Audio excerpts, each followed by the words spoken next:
Hello friends, good morning. Welcome back to a new blog, welcome back to a Tania blogs. আর আমি তানিয়া ব্লগসে তোমাদের সকলকে জানাই অনেক অনেক অনেক ওয়েলকাম। আশা করি তোমরা সকলেই ভালো আছো, সুস্থ আছো। আর তোমাদের ভালোবাসায় আমিও খুব ভালো আছি আর সুস্থ রয়েছি। আর সকাল সকাল আমাদের বাড়ির পাশের পুকুরটাতে দেখি মাছ ধরা হচ্ছে।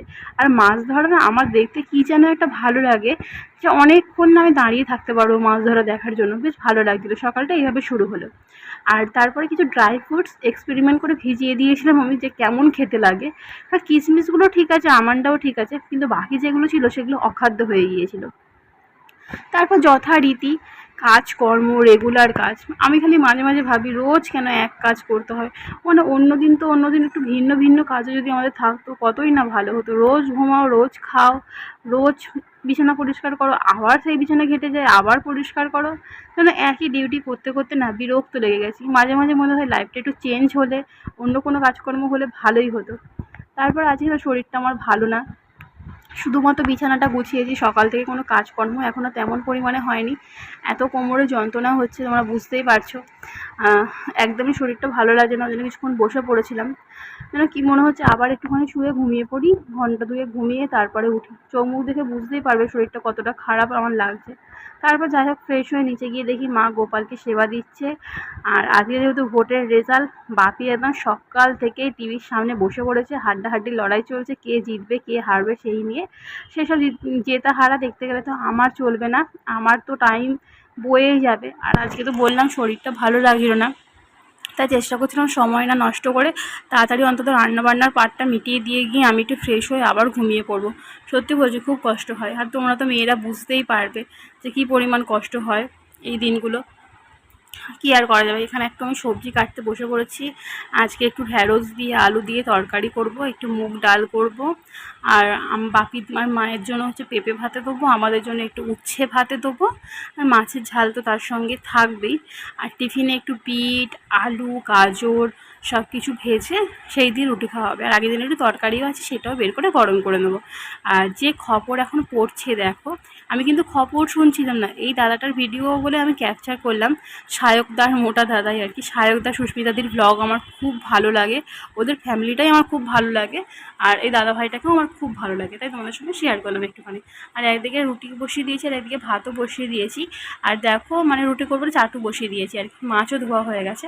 আর এই যে বিট, গাজর, আলু দিয়ে ভাজা দিয়ে রুটি আমার কিন্তু দারুণ লাগে খেতে। আর রান্না মোটামুটি কমপ্লিট হয়ে গেছে, যে হুড়োহুড়ি করে রান্না করছি বুঝতেই পারছো।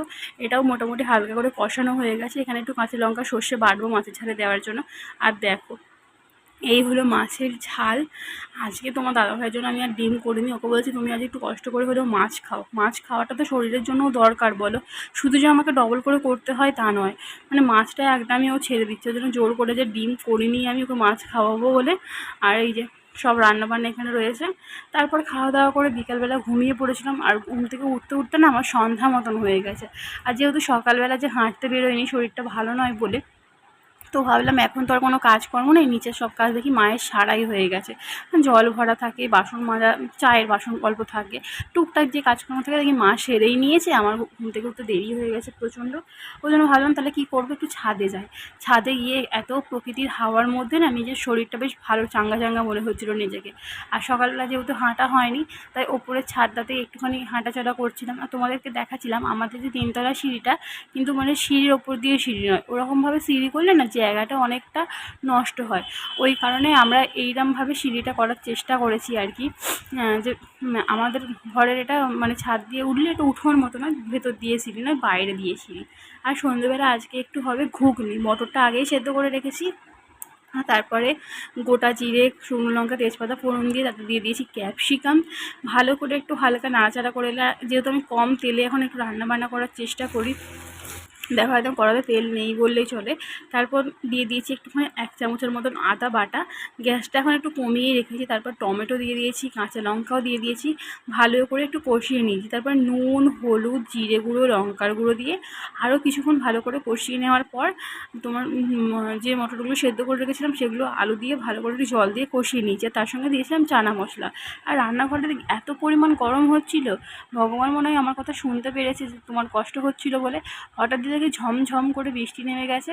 আর বৃষ্টিটা হওয়ার পরে না একটু বেশ ভালো লাগছিল, ওয়েদারটা একটু হলেও ঠান্ডা হয়েছে, খুব যে ঠান্ডা হয়ে গেছে তা নয়। তারপরে এই যে দেখো আম কেটে নিয়েছি, মিষ্টিটাও ফ্রিজ থেকে বের করে রেখেছি, আর এই যে ঘুগনি, আর এখানে আছে গরম গরম রুটি। আর তারপরে আমি আমার খাবারটাও বেড়ে নিলাম, যেহেতু আমি 9টার মধ্যে খাওয়ার চেষ্টা করি, আর যে আমার প্রত্যেকদিন দেখে যায় আর কি বাটিতে বাটিতে তুলে। আর আজকে একটু ঘুগনির সঙ্গে মুড়ি না খেলে হয় বলো, কন্ট্রোল করতেই পারবো না নিজেকে। তো এই ছিল আজকে আমার সারাদিনের ছোটোখাটো ব্লগ। হ্যাঁ, এখানে কোনো তোমরা অশ্লীলতা, অভদ্র, বাজে ভিডিও কিছুই দেখতে পাবে না। সেই আমার যেটুকু সামর্থ্য সেইটুকু দিয়েই আমি ভিডিও করার চেষ্টা করি, ভালো ভিডিও দেওয়ার চেষ্টা করি।